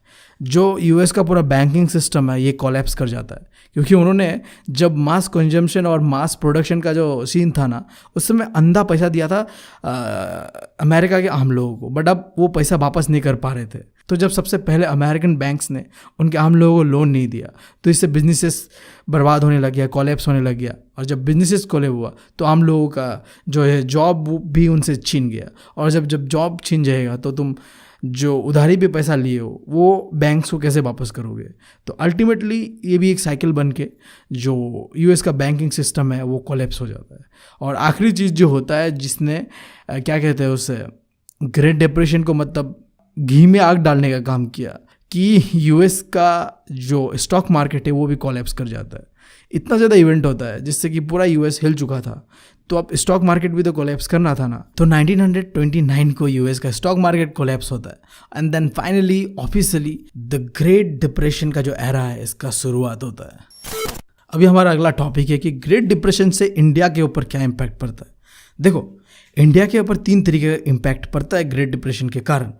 पहला है कि इंडिया के ट्रेड पे क्या इम्पैक्ट पड़ा, दूसरा इंडिया के गांव पे क्या इम्पैक्ट पड़ा, यानी कि इंडिया के रूरल एरियाज में क्या इम्पैक्ट पड़ा, और आखिर इंडिया के अर्बन एरियाज पे क्या इम्पैक्ट पड़ता है। तो अगर मैं इंडिया का ट्रेड का बात करूँ तो एक्सपोर्ट और इंपोर्ट दोनों ही आधा हो जाता है 1928 से लेकर 1934 का जो समय था इस बीच। और फिर जो इंटरनेशनल प्राइस जो घटा था ना इसके कारण जो व्हीट का प्राइस है ये भी 50% गिर जाता है। ये जो समय था 1928 से लेकर 34 के बीच। ये तो था ट्रेड के बारे में। फिर जो बात रहा कि ग्रेट डिप्रेशन का क्या इम्पैक्ट पड़ता है रूरल एरियाज पे, देखो इंटरनेशनली एग्रीकल्चर को लेके क्राइसिस चल रहा था और इसके कारण इंडिया में भी एग्रीकल्चरल जो प्राइसेस है वो घटा हुआ था, जिसके वजह से अब इंडियन फार्मर्स का जो इनकम था वो कम गया था।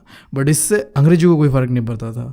उन्होंने जो डिमांड था फार्मर्स का कि जो रेवेन्यू का शेयर है उसे थोड़ा रिड्यूस कर दिया जाए, इसे पूरी तरीके से रिजेक्ट कर दिया। अब जो फार्मर्स पूरी तरीके से डिपेंडेंट थे एक्सपोर्ट जो करते थे बाहर में, उनका हालत बहुत ही ख़राब हुआ।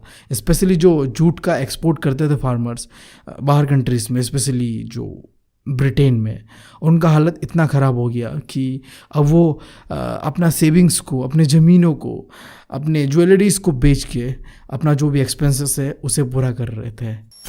तो इसी से एक बहुत ही इंपॉर्टेंट क्वेश्चन बनता है जिसके ऊपर तुम्हें ध्यान देना चाहिए कि क्या रोल था इंडिया के गोल्ड का वर्ल्ड का जो डिप्रेशन है इसके रिकवरी में। तो देखो ऐसा देखा गया ये जो डिप्रेशन का समय था ना, इस वक्त इंडिया का जो एक्सपोर्ट है गोल्ड का ये बहुत ही बढ़ गया था। और इसी समय एक बहुत ही फेमस इकोनॉमिस्ट थे जॉन मेनार्ड केन्स, इन्होंने इंडिया के गोल्ड के बारे में कुछ कहा कि जो इंडिया का गोल्ड है ना, इसका जो एक्सपोर्ट है ये क्या कर रहा है, ग्लोबल इकोनॉमी को रिकवर करने में मदद कर रहा है। और बहुत ही स्पेसिफिकली कहो तो ये सबसे ज़्यादा मदद कर रहा था ब्रिटेन को, क्योंकि उस समय हम कॉलोनीज थे ब्रिटेन के। तो जो भी फार्मर्स थे ना, वो प्रॉब्लम से निकलने के लिए अपने आप को गोल्ड्स को बेच रहे थे। अभी ये गोल्ड्स किसके हाथ में जा रहा था, अंग्रेजों के हाथ में, राइट। तो इससे अंग्रेजों का जो इकोनॉमी है वो तो रिवाइव हो रहा था, बट इससे हम फार्मर्स को बिल्कुल ही फ़ायदा नहीं हो रहा था, क्योंकि जितना प्राइस मिलना चाहिए गोल्ड का उतना नहीं दे रहे थे अंग्रेज। आखिरी इम्पैक्ट जो होता है वो है रूरल एरियाज में क्या इम्पैक्ट पड़ता है द ग्रेट डिप्रेशन का। तो देखो ऐसा कुछ खास इम्पैक्ट पड़ता नहीं था, क्योंकि जैसे प्राइसेस घटता है ना तो उल्टा अर्बन एरियाज़ के लोगों को फ़ायदा होता है इससे, क्योंकि अब उन्हें चीज़ें सस्ते दाम पे मिलता है, जबकि उनका जो इनकम है वो तो फिक्स है। ज़्यादातर अर्बन एरियाज़ में लोग जो काम करते थे वो गवर्नमेंट जॉब वाले थे या बड़े बड़े इंडस्ट्रियलिस्ट लोग थे, राइट। और फिर उस समय इंडिया के जो नेशनलिस्ट लीडर थे उनके प्रेशर में आके अंग्रेज मजबूर हो गए कि इंडिया में जो इंडस्ट्रीज़ है उन्हें हमें प्रोटेक्ट करना है, क्योंकि जो गिना चुना इंडस्ट्रीज़ था अगर वो भी ग्रेट डिप्रेशन के कारण बर्बाद हो गया ना तो इंडिया का हालत और बुरा हो सकता था। तो इस चीज़ से देखो अर्बन एरियाज़ में ना ज़्यादा कुछ इम्पैक्ट पड़ता नहीं है ग्रेट डिप्रेशन का, बट सबसे ज़्यादा इम्पैक्ट पड़ता है गाँव में। इतना बुरा इम्पैक्ट होता है हमारे गाँव पे कि जो फार्मर्स थे उन्हें अपना सेविंग्स, घर, गोल्ड सब बिक्री करना पड़ गया, और इस गोल्ड से सबसे ज़्यादा फ़ायदा हुआ अंग्रेज़ों को और वर्ल्ड इकोनॉमी को रिवाइव करने में। ये चीज़ याद रखना, ये चीज़ किसने कहा था कि इंडिया का जो गोल्ड है इसने वर्ल्ड का इकोनॉमी को रिवाइव करने में मदद किया, John Maynard Keynes. So now हमने कंप्लीट कर लिया है world war 1 and the great depression को। अब हम समझते हैं कि वर्ल्ड वॉर 2 कैसे हुआ था और इस वर्ल्ड वॉर 2 की वजह से दुनिया में क्या चेंजेस आया। तुम्हें थोड़ा बहुत बेसिक्स तो वर्ल्ड वॉर 2 का पता होगा ही कि ये लड़ाई लड़ा गया था 6 सालों के लिए, फ्रॉम 1939 से लेके 1945 तक। और इस लड़ाई में 2 पावर्स थे, एक्सिस पावर और एलाइड पावर्स। एक्सिस पावर के अंदर में नाजी जर्मनी, जापान और इटली था, और वहीं पे एलाइड पावर्स के अंदर में था Britain, France, Soviet union and USA. अब देखो फर्स्ट वर्ल्ड वॉर में ना बस 9 मिलियन लोग मरे थे, बट सेकेंड वर्ल्ड वॉर में 60 मिलियन लोग मरते हैं। लिटरली देख रहे हो कितना बड़ा स्केल पे लोग मरते हैं, ठीक है। लगभग वर्ल्ड का जो 3% पॉपुलेशन है वो ख़त्म हो जाता है। और इस लड़ाई को सबसे गंदा लड़ाई कहा जाता है ह्यूमन हिस्ट्री का, क्योंकि यहाँ जितने लोग जंग में नहीं मरे ना उससे ज़्यादा लोग तो बाहर ही मर गए, अपने घर में रह के मर गए। और इसका एक कारण है हिटलर।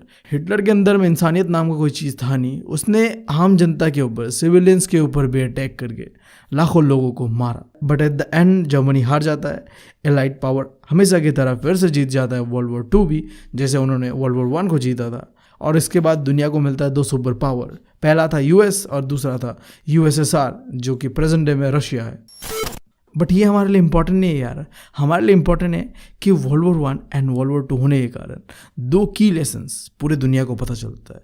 पहला चीज़ देखो, एक इंडस्ट्रियल सोसाइटी जहाँ में मास प्रोडक्शन होता है उसे मास कंजम्पशन का भी ज़रूरत है। ऑब्वियस सा बात है, अगर तुम इतना सामान प्रोड्यूस कर रहे हो और उसे कंज्यूम करने वाले लोग नहीं है तो फिर इंडस्ट्री टिक ही नहीं पाएगा, राइट। तो अगर कंट्रीज़ को मास कंजम्पशन क्रिएट करना था तो उसके लिए 2 चीज़ चाहिए। पहला तो एक स्टेबल इनकम हो लोगों का, और दूसरा फुल एम्प्लॉयमेंट हो इकोनॉमी के अंदर में। क्योंकि अगर इकोनॉमी में लोगों के पास पैसा नहीं होगा, रोज़गार नहीं होगा, तो वो कंज्यूम कैसे करेंगे, और कंज्यूम नहीं करेंगे तो जो भी प्रोड्यूस हो रहा है मास स्केल पे वो तो ऐसे रह जाएगा, राइट। पहला लेसन। फिर जो दूसरा लेसन था कि अगर किसी कंट्री को फुल एम्प्लॉयमेंट अपने कंट्री पे बनाए रखना है ना, तो उसे पूरी तरीके से कंट्रोल होना पड़ेगा अपने जो भी कंट्री के अंदर में सामान आ रहा है या फिर लेबर आ रहा है या फिर कैपिटल आ रहा है उसका, ठीक है। ये 2 चीज़ अगर होता है तो वो कंट्री मॉडर्न वर्ल्ड में सस्टेन कर पाएगा। तो मोटा मोटी मैं तुम्हें इतना बताना चाह रहा हूँ कि world war 1 and world war 2 से लोगों को या फिर कंट्रीज़ को ये सीख मिलता है कि हमें एक ऐसा कंट्री चाहिए जहाँ में इकोनॉमी स्टेबल हो और फुल एम्प्लॉयमेंट हो।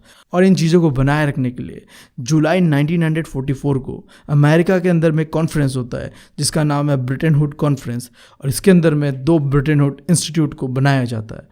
पहला था IMF यानी कि इंटरनेशनल मॉनेटरी फंड, जिसका काम होगा उधार देना लेना लेके, और दूसरा था वर्ल्ड बैंक, जिसका नाम पहले था international bank for reconstruction and development, जिसका मेन काम होगा जो भी वॉर में बर्बादी हुआ था उसको रिकंस्ट्रक्ट करना और डेवलपमेंट करने के लिए कंट्रीज़ को लोन देना।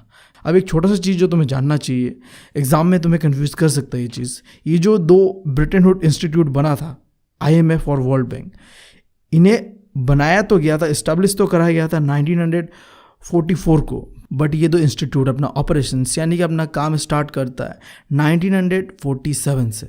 और एक आखिरी चीज़, अमेरिका उस समय बहुत स्ट्रॉन्ग था और साथ ही साथ अमेरिका का करेंसी US डॉलर भी बहुत ज़्यादा स्ट्रॉन्ग था। तो ब्रिटेन वुड सिस्टम के अंदर ही कंट्रीज ने डिसाइड किया कि अब हम जब इंटरनेशनली आपस में ट्रेड करेंगे तो हम बस US करेंसी का ही इस्तेमाल करेंगे, यानी कि US डॉलर का इस्तेमाल करेंगे, जिसके लिए US डॉलर को गोल्ड के साथ फिक्स कर दिया गया।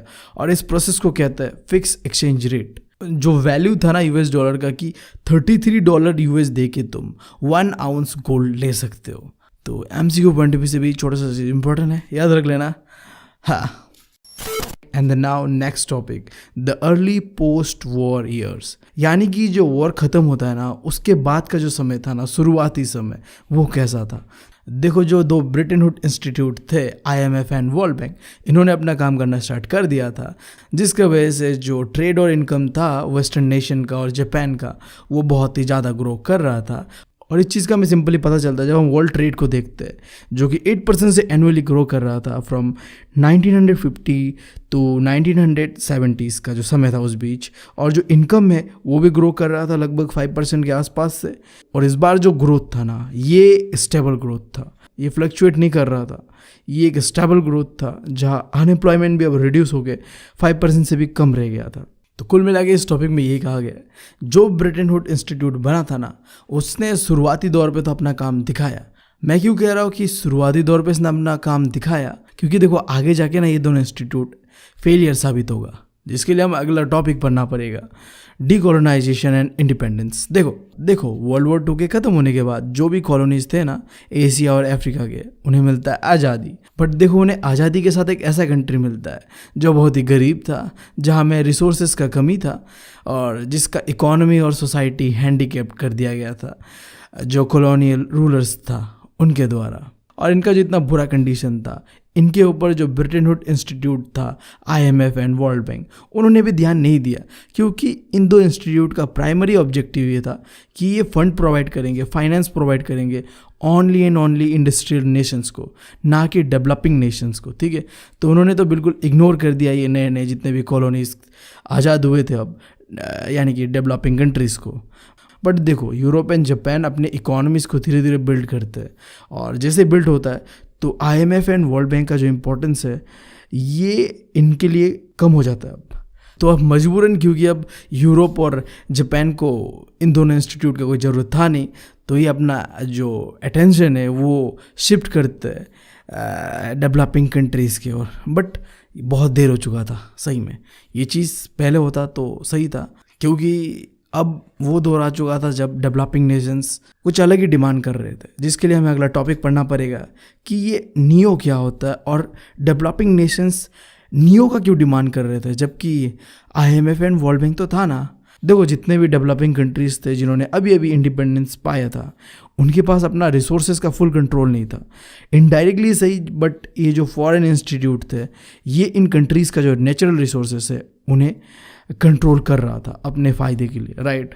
तो इसी से जितने भी डेवलपिंग कंट्रीज़ थे वो नाराज़ थे, तो उन्होंने इकट्ठा आके एक ग्रुप बनाया, ग्रुप ऑफ 77, या फिर तुम कह सकते हो G77। ठीक है, इसके अंदर में उन्होंने डिमांड किया न्यू इंटरनेशनल इकोनॉमिक ऑर्डर का, जिसे तुम नियो कहते हो। ये सिस्टम सिंपली ये कहता है कि डेवलपिंग नेशंस को अपने रिसोर्सेज पे फुल कंट्रोल होना चाहिए, कोई भी बाहर का फॉरेन पावर इन्हें डोमिनेट नहीं कर सकता। और दूसरा चीज़, इन कंट्रीज़ को डेवलपमेंट करने के लिए डेवलप कंट्रीज़ को डेवलपमेंटल असिस्टेंस देना चाहिए, यानी कि फ़ंड प्रोवाइड करना चाहिए।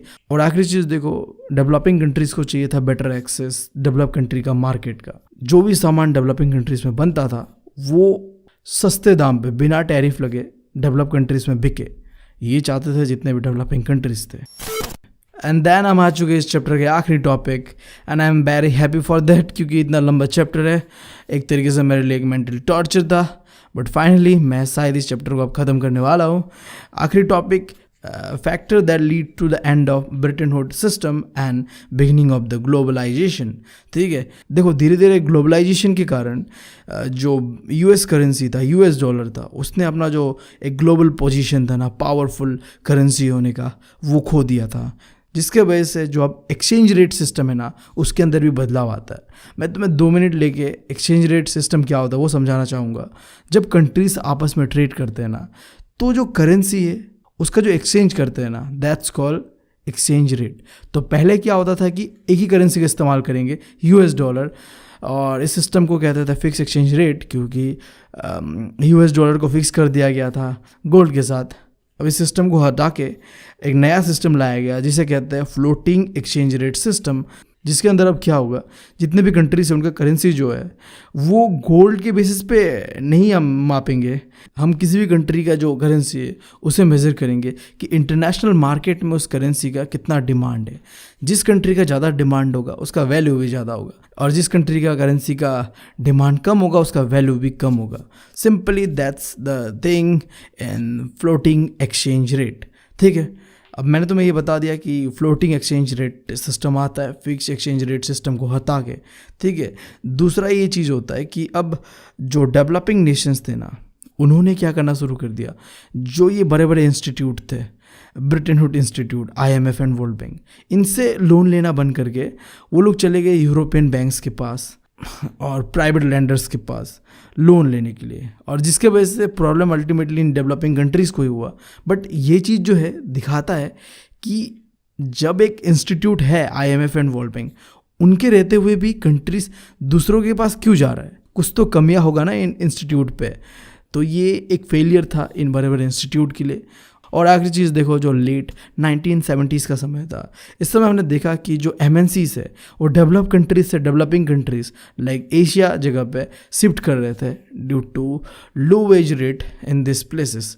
ठीक है, यहाँ पे लेबर और कैपिटल और रॉ मटेरियल का जो कीमत है वो कम हुआ करता था, तो MNCs भाग भाग के यहाँ आने लगे। तो इसके ऊपर एक क्वेश्चन भी बनता है कि why MNCs relocate their production in low wage rate countries, या फिर तुम कह लो एशियन कंट्रीज़। तो पहला तो देखो, ज़्यादातर MNCs चाइना में आया, क्योंकि देखो एक चीज़ जान लो, वर्ल्ड वॉर 1 और वर्ल्ड वॉर 2 से अगर USA को फ़ायदा हुआ था ना, तो ग्लोबलाइजेशन से एक ही कंट्री को फ़ायदा होता है, वो है चाइना। चाइना ने अपनी इकोनॉमी में कई सारे बदलाव किया, जिसके वजह से MNCs बहुत ज़्यादा अट्रैक्ट होते हैं चाइना की ओर।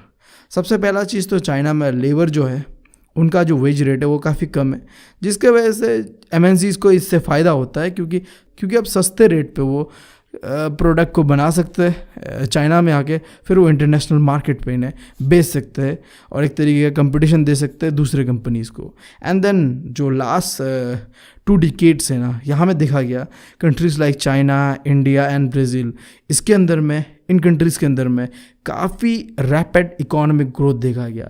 और देखो जो भी कंट्री में इकोनॉमिक ग्रोथ होगा वह MNCs भाग भाग के आते हैं। आज तुम देख लो इंडिया में जितने भी US के बड़े बड़े कंपनीज हैं वो आना चाहते हैं, इन्वेस्ट करना चाहते हैं, कि उन्हें पता है इंडिया में इकोनॉमिक ग्रोथ अब तो बस शुरुआत है, आगे और ग्रो होने वाला है इंडिया। तो यहाँ में आकर वो अगर इन्वेस्ट करेंगे, अपना प्रोडक्शन सेटअप करेगा, लाइक आईफोन रिसेंटली अपना प्रोडक्शन यहाँ पर सेटअप कर रहा है, तो इससे फ़ायदा उन्हें ही ज़्यादा होगा। ठीक है, तो ये सारे रीजंस की वजह से MNCs जो है अपना रिलोकेशन करते हैं प्रोडक्शन लाइन को। ठीक है, तो आई गेस मैंने चैप्टर को ख़त्म कर दिया है, और मैं जाते जाते बस तुमसे इतना कहना चाहता हूँ, इस चैप्टर में मैंने अपने 10 दिन ऐसे बिताया है कि मेरे रातों का नींद और दिन का चैन दोनों खो चुका है। लिटरली क्या कहूँ यार, तुम बस इतना जान लो कि अब जो मैं वॉइस ओवर कर रहा हूँ ना, अभी 5 बज रहे हैं, सुबह के 5, आँख में नींद है, फिर भी वॉइस ओवर करना ज़रूरी है, क्योंकि इतना लंबा चैप्टर है। और इस चैप्टर को करने में मेरे सिस्टर ने भी काफ़ी ज़्यादा मदद किया है, तो मैं चाहूँगा कि तुम उसके चैनल को भी सब्सक्राइब कर लो। अच्छा खासा एनिमेशन बनाता है, जितने भी एनिमेशन थोड़ा बहुत हुआ है वो उसके द्वारा ही किया गया है। आई नो बहुत ही छोटा लेवल पे था, इम्प्रूवमेंट का गुंजाइश है और मैं करूँगा भी, बस तुम लोगों का सपोर्ट चाहिए मुझे। एटलीस्ट एक शेयर अपने एक दोस्त के साथ ज़रूर करना। तो बस यही है कहना तुम लोगों से। Thank you, love you all.